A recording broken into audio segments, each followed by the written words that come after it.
নমস্কার বন্ধুরা, welcome to Soulful Tarot channel. আশা করি তোমরা সবাই ভালো আছো, সুস্থ আছো, পজিটিভ আছো এবং পজিটিভভাবে এগিয়ে চলছো। চলে এসেছি আজকে তোমাদের সামনে আরও একটি নতুন রিডিং নিয়ে, নতুন ভিডিও নিয়ে।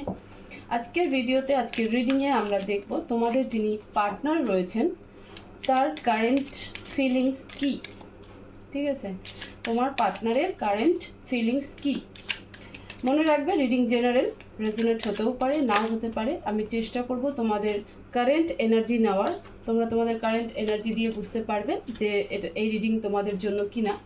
যদি তোমাদের কারেন্ট এনার্জি তোমাদের সাথে ম্যাচ করে যায় তাহলে অবশ্যই এই রিডিং তোমরা কন্টিনিউ করতে পারো এবং এখানে দেওয়া গাইডেন্স তোমরা ফলো করতে পারো। নাম্বার 2, রিডিং জেন্ডার স্পেসিফিকেশন নয়, ছেলে মেয়ে যে কেউ এই রিডিং দেখতে পারে। ঠিক আছে, এখানে কোনো ছেলে মেয়ে বেস করে রিডিং হয় না, এটা জেনারেল রিডিং, মনে রাখবে। তো ওপেন মাইন্ড হয়ে দেখবে। চলো আমি শুরু করছি।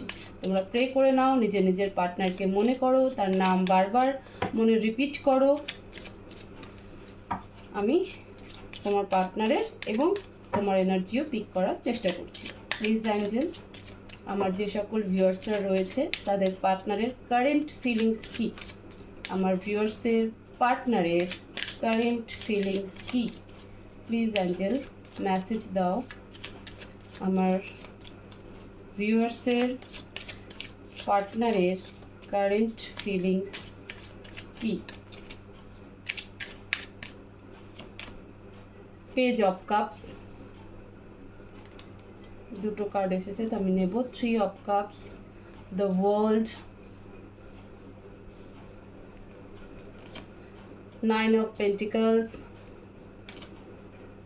Temperance, the Unknown card, the Hermit, 3 of Swords, 7 of Wands, Queen of Cups, and bottom of the deck, Page of Swords. Card তোমরা দেখতে পাচ্ছ, এটা তোমার পার্টনারের। এবার তোমার কারেন্ট এনার্জি দেখব। প্লিজ অ্যাঞ্জেল, আমার ভিউয়ার্সের কারেন্ট এনার্জি কি। প্লিজ অ্যাঞ্জেল, আমার ভিউয়ার্সের কারেন্ট এনার্জি।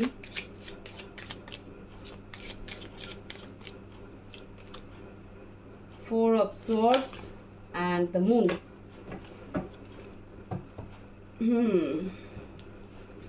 দেখো, আগে তোমার এনার্জি তোমাকে বলে দিই। 4 of swords, the moon card যতদূর দেখাচ্ছে, আমি যতদূর দেখতে পাচ্ছি, তোমরা এই মুহূর্তে একটা স্লিপলেস নাইট কাটাচ্ছ, মানে তোমাদের রাতে ঠিক মতন ঘুম হচ্ছে না, তোমরা একটা পেনফুল এনার্জির মধ্যে রয়েছো, নিজেকে ব্যালেন্স করার চেষ্টা করছো, কিন্তু কখনো কখনো ওভার থিঙ্কিংও করছো, ভাবছো যে এসব কি হয়ে গেল। ডেফিনেটলি তোমাদের রিলেশনশিপে তুমি থার্ড পার্টির সাথে ডিল করছো, মানে তোমার যিনি পার্টনার রয়েছে সেখানে থার্ড পার্টি রয়েছে, বা হতে পারে তোমার লাইফেও অ্যানাদার কেউ রয়েছে। এবার থার্ড পার্টি এমন নয় যে তোমার পার্টনার অন্য জায়গায় কমিটেড, হতে পারে তার মা রয়েছে, তার বাবা রয়েছে, তার বোন রয়েছে, ভাই রয়েছে, এমন কেউ যে তোমাদের রিলেশনশিপে ইন্টারফেয়ার করছে, যে তোমাদের রিলেশনশিপকে ঠিকঠাকভাবে অ্যাকসেপ্ট করছে না। তো সে নিয়েও তুমি ওভার থিঙ্কিং করছো যে এটা কী হয়ে গেল। একটা ওয়েটিং পিরিয়ডও দেখা যাচ্ছে। ঠিক আছে, ইমোশনালি তো ডিসব্যালেন্স অবশ্যই রয়েছে, কিন্তু নিজেকে ব্যালেন্স করার চেষ্টা করছো। মাঝে মধ্যে নয়, বেশিরভাগ সময় তুমি রাতে, বিশেষ করে রাতের সময় তোমার মুড সুইং, অ্যাংজাইটি, ডিপ্রেশন, এই জিনিসগুলো হচ্ছে। সারাদিন যেমন তেমন করে কাটিয়ে দিচ্ছ, কিন্তু যখনই রাত হচ্ছে তখনই কিন্তু তুমি সব কিছু নিয়ে, তোমার পাস্ট, তোমার রিলেশনশিপ, তোমার পার্টনারের বিহেভিয়ার, ঠিক আছে, এবং যাদের কারণে তোমার এই রিলেশনশিপ নষ্ট হয়েছে সেই জায়গাটাতে কিন্তু তুমি বারবার ফোকাস করছো, এবং তুমি প্রচণ্ড একটা পেনফুল এনার্জিতে রয়েছে, যেটা সবাইকে তুমি দেখাচ্ছ না, তুমি মুখে হাসি রেখে সেটাকে হজম করার চেষ্টা করছো। তো এটা তোমার কারেন্ট এনার্জি। তোমার এই এনার্জি যদি তোমার সাথে ম্যাচ করে যায় তাহলে ডেফিনেটলি এই রিডিং তোমাদের জন্য। তাহলে চলো এবার তোমার পার্টনারের কারেন্ট ফিলিংস বলছি। দেখো, যেমনটা আমি শুরুতেই বলেছিলাম তোমার কার্ড দেখে, যে তুমি কোনো থার্ড পার্টির সাথে ডিল করছো, তোমাদের রিলেশনশিপে থার্ড পার্টি রয়েছে। সেটা তোমার পার্টনারের জব হতে পারে, তোমার পার্টনারের ওয়াইফ হতে পারে, তোমার পার্টনারের কোনো কমিটেড রিলেশনশিপ হতে পারে, তোমার পার্টনারের মা হতে পারে, তোমার পার্টনারের বাবা হতে পারে, এনি ওয়ান এনিথিং। তোমাদের যে সম্পর্ক বা যে জিনিস তোমাদের রিলেশনশিপকে খারাপ করতেছে, একটা অন্য দিকে নিয়ে যাচ্ছে, সেইটাই কিন্তু থার্ড পার্টি। ঠিক আছে, তো তুমি থার্ড পার্টির সাথে ডিল করছো, এটা আমি তোমাকে শুরুতেই বলে দিলাম। এবার হলো তোমার পার্টনারের কারেন্ট ফিলিংস। তোমার পার্টনারও বুঝতে পারছে না যে এসব কি হয়ে গেল, সেও কিন্তু ইমোশনালি ডিসব্যালেন্স, সে তোমাকে নিয়ে ভীষণভাবে ইমোশন ফিল করে। ঠিক আছে, তোমার সাথে একটা আলাদা বন্ড ফিল করে সে। তুমি তার কাছে একটা ওয়ার্ল্ড, তার একটা ডিজায়ার। ঠিক আছে, তোমার পার্টনারের যত ডিজায়ার রয়েছে তার মধ্যে তুমি একটা এমন ডিজায়ার যাকে ছাড়া সে ভাবতে পারে না। কিন্তু সেও আজকে কিন্তু একা সময়ে যখন সে একা থাকছে তখন কিন্তু সেটা ভাবছে যে এটা কি হয়ে গেল, কেন হলো, কোথায় ভুলটা হলো। সে তোমাকে এক্সপ্লেন করার চেষ্টা করছে, বাট তুমি কিন্তু বোঝার চেষ্টা করছো না। ফলে সে কিন্তু নিজেকে একটু আইসোলেট করে নিচ্ছে। ঠিক আছে, সে কিন্তু আইসোলেট করে নিচ্ছে। তারও ভেতরে প্রচণ্ড পেন হচ্ছে, কারণ সে তোমাকে কোনোভাবেই ছাড়তে চায় না, তোমাকে কোনোভাবে যেতে দিতে চায় না। তোমাকে ছাড়া তোমার পার্টনার সম্পূর্ণ একা। তো তুমি যে তাকে বোঝার চেষ্টা করছো না, তাকে আন্ডারস্ট্যান্ড করার চেষ্টা করছো না, তাকে মানে তার সাথে একটা অ্যাডজাস্টমেন্ট করছো না, তার সিচুয়েশনকে বোঝার চেষ্টা করছো না, সেটা কিন্তু তাকে প্রচণ্ড পেন দিচ্ছে। সে ডিফেন্স করছে। ঠিক আছে, সে প্রচণ্ড ডিফেন্সিভ এনার্জিতে রয়েছে। হতে পারে তার প্রচুর রেসপন্সিবিলিটি রয়েছে, সে ফাইন্যান্সিয়ালি স্টেবল নয়, ইনস্টেবিলিটির মধ্যে দিয়ে যাচ্ছে, সে ফাইন্যান্সকে আরও গ্রোথ করার চেষ্টা করছে। সেই জন্য হতে পারে যে তোমাকে তোমাকে সেটা হয়তো পুরোপুরি এক্সপ্লেন করতে পারেনি। ঠিক আছে, তো সেই জায়গাটাতেও কিন্তু সে ডিফেন্সিভ, সে নিজেকে প্রোটেক্ট করছে। সে জানে যে তাকে আরও জীবনে আরও অনেক কিছু করতে হবে, তার উপরে প্রচুর রেসপন্সিবিলিটি রয়েছে। তো সেই জায়গাটা তাকে ফুলফিল করতে হবে। এই মুহূর্তে হয়তো সে তোমাকে সেইভাবে এক্সপ্লেন করতে পারছে না, তো সেই জায়গাটাও কিন্তু তার একটা পেন রয়েছে। তোমার পার্টনারের কারেন্ট ফিলিংসে যদি আরও একটু বলি, যে তার বাড়িতে এমন কেউ রয়েছে যে তার থেকে একটু বয়সে বড়। আমি বললাম যে তোমার পার্টনারের কোনো কমিটেড রিলেশনশিপ থাকতে পারে, বা তোমার তোমার পার্টনারের মাও হতে পারে এই ব্যক্তি। তো তার জীবনে বা তার বাড়িতে বা তার কাছে এমন একজন রয়েছে যে তার থেকে বয়সে একটুখানি বড়, এবং সে ফিমেল এনার্জি। তো তাকে নিয়েও সে কিন্তু ভাবছে। তাকে নিয়েও সে ভাবছে এবং খুব মন শান্ত করে রেখেছে।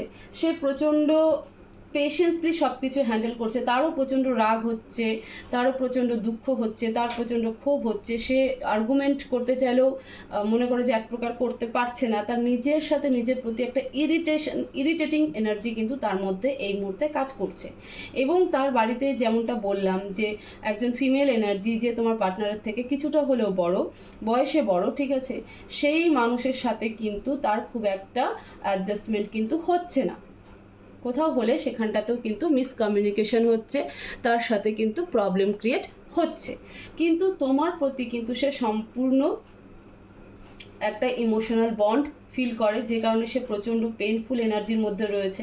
সে কাজ করছে না এমন না, সে তার নিজের জবটা ঠিক মতনই করছে, যাই করে থাকুক। সে যদি কোনো বিজনেস করে থাকে, কোনো প্রাইভেট জব করে থাকে, বা কোনো গভর্নমেন্ট জব করে থাকে, মোদ্দা কথা হলো সে তার কাজকে রুটিন বেসিসে, রেগুলার বেসিসে করে যাচ্ছে। এমনটা নয় যে সে তার কাজকর্ম, নেওয়া দাওয়া খাওয়া সব ছেড়ে বসে আছে, এমনটা নয়।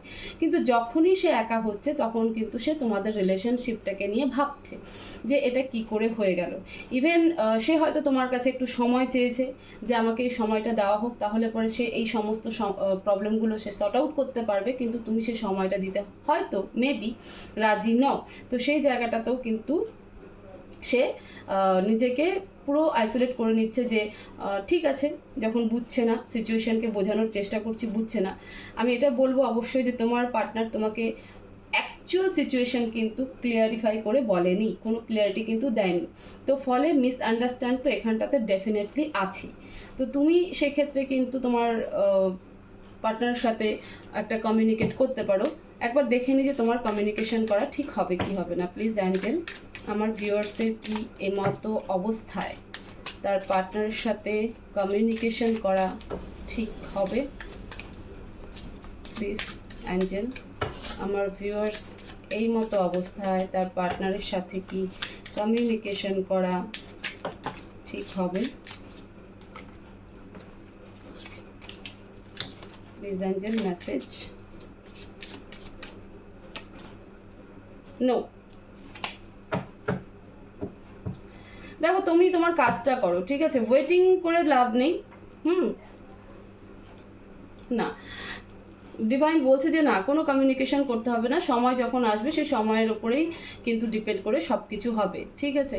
তো তুমি এমনটাও নয় যে তার জন্য ওয়েট করো বা তাকে কোনো কল মেসেজ কিছু করো, তুমি পেশেন্সলি পজিটিভলি নিজের কাজ করে যাও, নিজেকে হ্যান্ডেল করো, নিজে যেটা করলে তোমার ভালো লাগে, তোমার ফেভারিট হবি যদি কিছু থেকে থাকে তো সেই হবি তুমি মানে হবিটাকে কন্টিনিউ করে নিজের মেন্টাল স্ট্রেস, এই যে ডিপ্রেশন, এই যে এনজাইটিতে আছো সেই যে জায়গাটা কিন্তু তুমি রিলিভ করতে পারো। নিজের ওয়ার্কে ফোকাস করো, নিজের উপরে ফোকাস করো, নিজেকে আরও বেটার থেকে বেটারমেন্টের জায়গায় তুমি নিয়ে যাওয়ার চেষ্টা করো, তাহলে দেখবে যে সময়ের সাথে সাথে সবটা ঠিক হয়ে গেছে। ডিভাইন স্পেশালি কিন্তু আনসার দিচ্ছে যে তোমার এই মতো অবস্থায় নিজে থেকে কল বা মেসেজ করা উচিত নয়, তুমি ওয়েট করো, যে যখন তার সময় হবে সে কিন্তু আসবে। এবার ওয়েটিং মানে এরকমটা নয় যে তোমার পার্টনার আসবে আসবে আসবে, এই ব্যাপারটা নয়। তুমি যেটা কাজ করছো সেই কাজটা তুমি কন্টিনিউ করে যাও, কাজকর্ম ছেড়ে দিয়ে পার্টনারের ওয়েট করতে কিন্তু ডিভাইন বলেনি। আমরা গাইডেন্স দেখবো, প্লিজ অ্যাঞ্জেল আমার ভিউয়ার্সের জন্য গাইডেন্স কি আছে, প্লিজ অ্যাঞ্জেল আমার ভিউয়ার্সের জন্য গাইডেন্স কি আছে। 7 of cups, the devil. Negative হয়েও না, ঠিক আছে, কোনো জিনিস না, যেমনটা আমি শুরুতেই বললাম যে কল করা উচিত কি উচিত না, নেগেটিভ হয়েও না, তোমার দিকে কিন্তু প্রপোজাল আসবে, তোমার পার্টনার কিন্তু তোমার কাছে ফিরে আসবে। কোনো রকম নেগেটিভ ওভার থিঙ্কিং, ঠিক আছে, যে জিনিস হয়নি সেটাকে ভেবে ভেবে নিজের লাইফে অ্যাট্রাক্ট করতে যেও না, যা ভাববে সবটাই পজিটিভ ভাবো, ঠিক আছে। নিজের লাইফে এগিয়ে যাও, নিজের লাইফে এগিয়ে যাও, সেখানে তোমার অনেক অনেক গ্রোথ দাঁড়িয়ে আছে। ইমোশনাল হয়ে বারবার করে পাস্টকে দেখে নেগেটিভ হওয়ার কোনো মানে নেই, তোমার দিকে কিন্তু তোমার পার্সন কিন্তু আসবে। ডিভাইন এটাই তোমাকে গাইডেন্স দিচ্ছে, এটাই মেসেজ দিচ্ছে যে কোনো রকম নেগেটিভ থট, কোনো রকম ওভার থিঙ্কিং, ঠিক আছে, যে জিনিস ঘটেনি সেটাকে বারবার ভেবে নিজের লাইফে অ্যাট্রাক্ট করতে যেও না, তুমি নিজের উপরে ফোকাস হও, সময় যখন আসবে তখন কিন্তু সে তোমার কাছে ফিরে আসবেই, সে তোমার কাছে ফিরে আসবে। উপরওয়ালা যিনি আছেন না, উনি কিন্তু সবটা প্ল্যান করে রেখেছে যে কখন কোন মুভমেন্টে কি হবে, কার সাথে কি করা যাবে। তো তোমার চাওয়া বা না চাওয়াতে কিছু কিন্তু হবে না। তো এর থেকে ভালো যে আমি নেগেটিভকে অ্যাট্রাক্ট না করে পজিটিভকে অ্যাট্রাক্ট করি, ঠিক আছে, যে আমার পার্টনার আমার সাথে কমিউনিকেশন করছে, আমার পার্টনারের সাথে আমার রিলেশনশিপ খুব ভালো আছে, আমরা একটা হ্যাপি লাইফ, হ্যাপি কাপল বিলং করছি, এই সমস্ত পজিটিভ ভাবাটাই বেটার। আর নিজের কাজের প্রতি, নিজের আইডেন্টিটির প্রতি ফোকাস করাটা দরকার, এটাই তোমাদের জন্য কিন্তু গাইডেন্স। তো হোপফুলি এই রিডিং তোমাদের অনেকটা হেল্প করবে এবং তোমরা এনজয়ও করবে। তো চ্যানেলে নতুন হয়ে থাকলে অবশ্যই চ্যানেলটাকে সাবস্ক্রাইব করো, ভিডিওকে লাইক করো, শেয়ার করো, কমেন্ট করো, কমেন্টে অবশ্যই থ্যাংক ইউ ইউনিভার্স লেখো, কারণ এত সুন্দর মেসেজ দিয়েছে যেখানে তোমার রিইউনিয়ন কিন্তু দেখাচ্ছে যে আসবে, হয়তো একটু সময় লাগবে বাট আসবে, তো সে কারণে কমেন্টে অবশ্যই গ্র্যাটিটিউড পে করো। তো সবাই ভালো থাকো, সুস্থ থাকো, পজিটিভ থাকো, দেখা হবে নেক্সট ভিডিওতে। Thank you so much.